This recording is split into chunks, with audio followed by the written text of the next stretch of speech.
1 kilo தக்காளி பழம் வாங்கி நல்லா அலசிட்டு ஒரு 2 தக்காளி பழத்தை மட்டும் அரிஞ்சு மிக்ஸி ஜாரில் போட்டு 15லேருந்து 20 வரமிளகாயை சேர்த்து இதில் ஒரு நெல்லிக்காய் சைஸ் புளியையும் ஊற வச்சு போட்டு நைஸாக அரைச்சி ஒரு பாத்திரத்தில் ஊற்றிக்கிறோம்.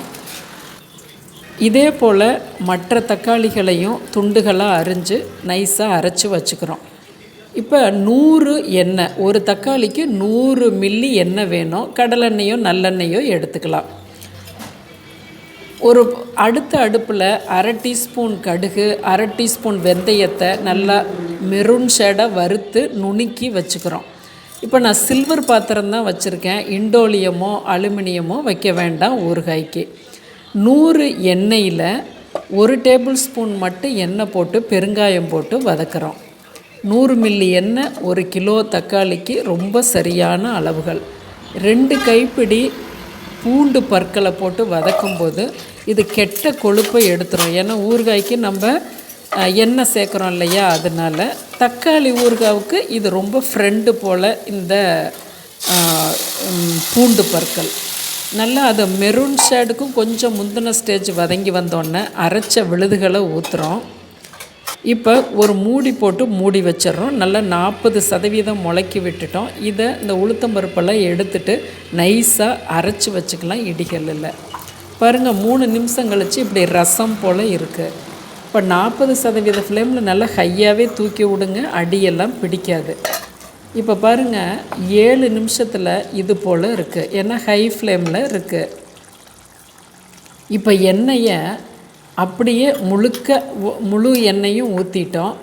கல் உப்பு 1/2 டீஸ்பூன், ஒரு அரை நெல்லிக்காய் சைஸ் வெல்லத்தை போட்டு கிளறி கொடுக்குறோம். எண்ணெயெல்லாம் கலந்து விட்டு ஒரு 30% ஃப்ளேமில் வச்சு நம்ம எரிய விட்டுக்கிட்டு இருக்கோம் அனலை. பாருங்கள், இது போல் இருக்குது.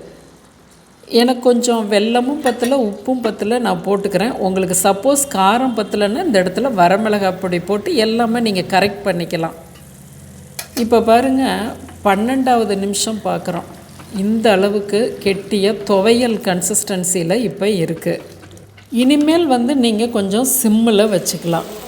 பாருங்கள், இந்த அளவுக்கு இருக்குது பாருங்கள். அதாவது இடம் விடுது.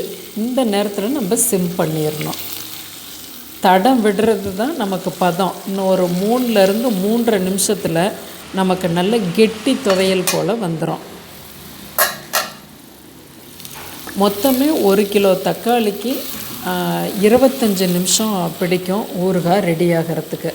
இப்போ நம்ம அந்த வெந்தயம் கடுகு பொடியை போட்டுடுறோம். நல்லா கிளறி கொடுக்குறோம். ஒரு சிம்மில் ஒரு 5 நிமிஷம் போட்டுருவோம். ஓப்பன்லேயே கூட நீங்கள் வச்சிடலாம். நல்லா ஒரு 3 மாதத்துக்கு நீங்கள் ஃப்ரிட்ஜுள்ள ஸ்டோர் பண்ணி சாப்பிட்லாம். பாருங்கள், இதுதான் பதம். நல்லா கெட்டியாக வந்துருச்சா, சுவிட்ச் ஆஃப் பண்ணிவிட்டு ஆற விட்டுருவோம். நல்லா ஆறுனதுக்கப்புறம் ஒரு கண்ணாடி சீசாவிலையோ இல்லை ஒரு செராமிக் பவுல்லையோ போட்டு நீங்கள் ஃப்ரிட்ஜுள்ள ஸ்டோர் பண்ணிக்கலாம். அதாவது சாதத்துக்கு பிசைஞ்சு சாப்பிட, தோசைக்கு, தயிர் சாதத்துக்கு தொட்டுக்க, சப்பாத்திக்கு ரொம்ப அருமையாக இருக்கும். வெயில் காலங்களில் பழைய சாதத்துக்கு கூட இது ரொம்ப ஆப்டாக இருக்கும். நீங்கள் லஞ்சுக்கெல்லாமே குழந்தைங்க பெரியவங்களுக்கெல்லாம் கொஞ்சம் சுடு சாதத்தில் இதை போட்டு கிளறி லஞ்சுக்குமே நீங்கள் கட்டி கொடுத்து விடலாம். நம்ம பாரம்பரிய இந்த தக்காளி ஊறுகாய் நம்ம பெரியவங்க சொல்லி தந்தது போலவே சொல்லி தந்திருக்கேன். நீங்கள் ஒரு முறை செய்து பாருங்கள், இதை விடமாட்டீங்க. இந்த டேஸ்ட்டு அவ்வளோ அட்டகாசமாக இருக்கும். நம் சேனலை சப்ஸ்கிரைப் பண்ணுங்கள், ஷேர் பண்ணுங்கள்.